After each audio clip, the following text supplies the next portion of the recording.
ঈমানকে মজবুত করার জন্য নেক আমল কইরা যেন কবরে যাইতে পারি। এই জন্য যারাই আল্লাহর ফজল ও করমে আল্লাহর কুতুবদের পরামর্শ অনুযায়ী নিজের জীবনকে চালাইছে, দেখা গেছে দিনের দিন তাদের নেকের দিকে ঝুঁকতেছে, আল্লাহর ফজল করমে ঈমান মজবুত হইতেছে, গুনার থেকে আল্লাহর ফজলে ফিরতে পারতেছে। আগে চোখে পানি ছিল না, এখন গুনার পিছনের কথা মনে পড়লে, মাওলার আযাব গজবের কথা মনে পড়লে, আমার মালিকের জাহান্নামের কথা মনে পড়লে, তখন তাদের দিলটা এমন ভাবে কম্পন শুরু হইয়া যায়, তাদের চোখে জোর কইরাও আটকাইয়াও পানি রাখতে পারে না। কারণ আমার মালিক বলছেন, তাকশাইরু মিনহু জুলুদুল্লাযীনা ইয়াখশাউনা রাব্বাহুম সুম্মা তালিনু জুলুদুহুম ওয়া কুলুবুহুম ইলা যিকরিল্লাহ। আমার মালিক বলেন, আমার এক শ্রেণীর বান্দা বান্দী এরকম দুনিয়ার মধ্যে আছে, যখন তাদের সামনে আমার আযাব ও গজবের আলোচনা করা হয়, যখন আমার জাহান্নামের ভয়াবহ আগুনের কথা আলোচনা করা হয়, যখন জাহান্নামের ভয়াবহ আলোচনা করা হয়, তখন তাদের দিলটা থরথর করে কাঁইপা ওঠে, তাদের চামড়া থরথর করে কাঁইপা ওঠে। ওই বান্দা বান্দী যখন এই তরিকার আল্লাহর ফজল করবে ঔষধ পালন করে, তখন তাদের ভিতরে আল্লাহর ভয় জমতে থাকে, তখন তাদের পিছনের গুনার কথা যখন মনে পড়ে, তখন আর সুস্থ থাকতে পারে না, তখন অস্থির হইয়া যায়, আর করুণ সুরে দিলটাকে ভাইয়া আমার মালিকের দরবারে ডাক দেয়, এ আমার দয়ার মালিক,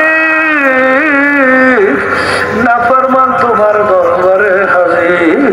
মালিক, তুমি যদি মাফ না করো আমার কোনো উপায় নাই, কবরে উপায় নাই, কিয়ামতের ময়দানে উপায় নাই, মিজান পৌঁছাতে উপায় নাই। মালিক, দয়া মায়া করে তুমি আমাকে মাফ কইরা দাও। বান্দাবান্দি যখন দিলটাকে ভাইয়া দুই চোখের পানি ছাইরা খালিস তওবা কইরা মালিকের কাছে মাফ চাবে, আমার মালিক বলেন, তুই ডাক দিতে দেরি, তোকে আমি মাফ করতে মোটেও দেরি করবো না, বরং তোর সমস্ত গুনাহকে আমি নেকের দ্বারা পরিবর্তন কইরা দেব। এই জন্য আমার বাজানদেরকে বলবো, বাজান এই তরিকার প্রথম নম্বর ঔষধ সকাল সন্ধ্যা আল্লাহর জিকির করা। আমি আমার বাজানদেরকে চ্যালেঞ্জ কইরা বললাম, যাদের ভিতরে আল্লাহর জিকির নাই, তাদের ইমানের ভিতরে ভেজাল দেখা যায়। যাদের ভিতরে আল্লাহর জিকির নাই, ওদের চোখেও কিন্তু পানি দেখা যায় না। যাদের ভিতরে আল্লাহর জিকির নাই, ওরা গুনার থেকে ফিরতেও পারে না, চেষ্টা করে কিন্তু পারে না। কারণ শয়তান তো কলবের ভিতরে মজবুত হইয়া বইসা ওই বান্দা বান্দীকে ওয়াসওয়াসা দিয়া গুনার ভিতরে লিপ্ত করায়। আল্লাহ রাসূল সাল্লাল্লাহু আলাইহি ওয়াসাল্লাম বলছেন, এই আল্লাহর বান্দা বান্দী আমার উম্মতেরা যারা আমার মাওলার জিকির করবে, ওই যাকিরিনের কলবের ভিতরে শয়তান থাকতে পারে না। তাই আল্লাহর জিকিরের মধ্যে শয়তান দিল থেকে ভাইগা যায়।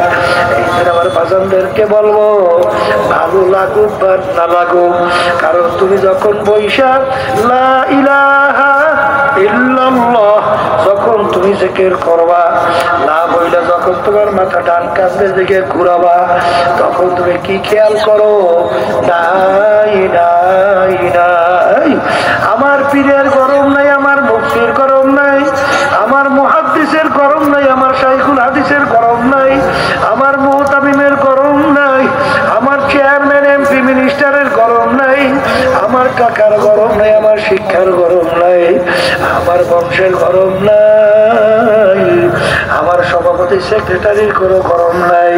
কয়রুল্লাহকে তেল থেকে ফালাইয়া দাও, নাই নাই নাই, মাথা ঘুরাইয়া বান্ধতে দুই আঙ্গুল নিচে কলম, মাওলার নূর থাকবার জায়গা, কলমের উপরে ধাক্কা দেয় ইল্লাল্লাহ, আর ধীরে ধীরে মানা খেয়াল করে আল্লাহ বাদে কে মাবুদ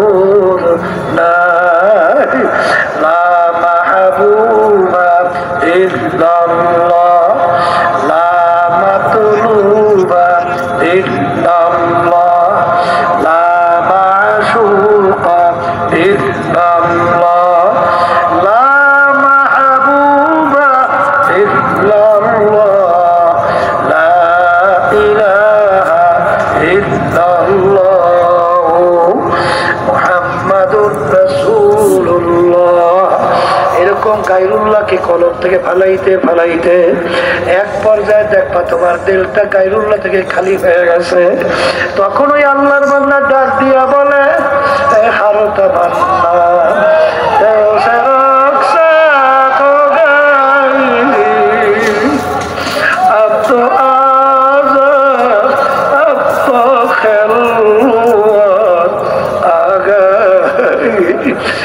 আমার দয়ার মালিক, এখন তুমি একটু আমার কলবের দিকে তাকাইয়া দেখো, আমার কলম সব জিনিসের খালি করে ফেলছি।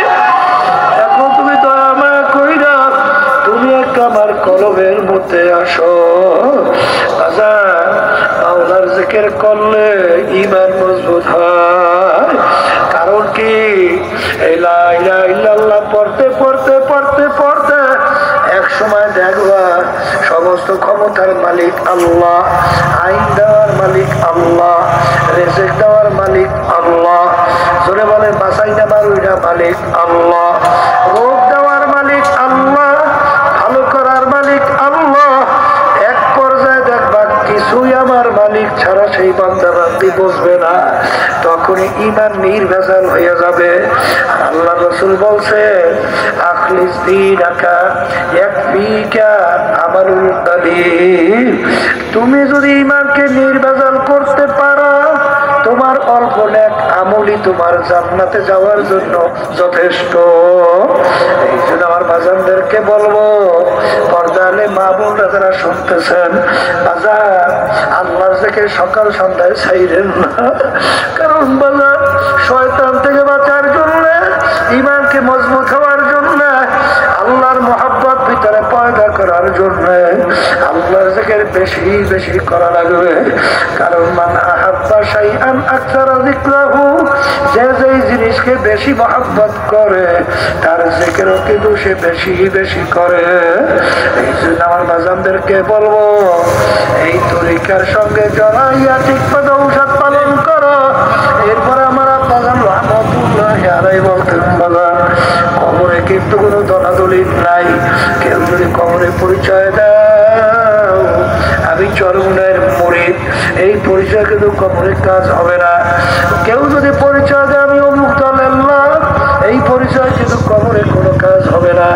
কারণ কবরে কিন্তু প্রশ্ন তিনটা, মান রব্বুকা ওমা দীনুকা ওমান নাবিয়ুকা।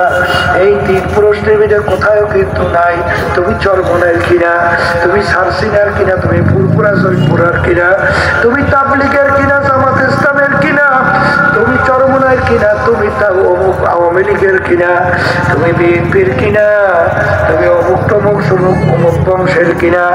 এই প্রশ্ন কিন্তু কবরের মধ্যে নাই। আমার আব্বা জান বলতে, বাজান যারা চরমুনাইতে আসো, 1 সবক 2 সবক 3 সবক নেওয়ার পরেও যদি তোমাদের পরিবর্তন না আসে, অর্থাৎ গুনার কাজ এখনো ছাড়তে পারো না, নেক কাজ করতে পারো না, চোখে এখনো পানি আসে না, চরমুনায় আসে কোনো লাভ নাই। কারণ আমি ডাক্তারের দ্বারা তোমাদের কোনো উপকার হবে না। আর একজন খাস আল্লাহর বান্দার কাছে যাও। কারণ বাজার তোমার কবরে তুমি যাবা, আমার কবরে আমি যাব। তোমার কবরে প্রশ্নের উত্তর তুমি দেবো, আমার কবরে প্রশ্নের উত্তর আমি দেব। কবরে কিন্তু কোনো টাকার গরম নাই, ক্ষমতার গরম নাই, বংশের গরম নাই, কোনোই কিন্তু গরম নাই।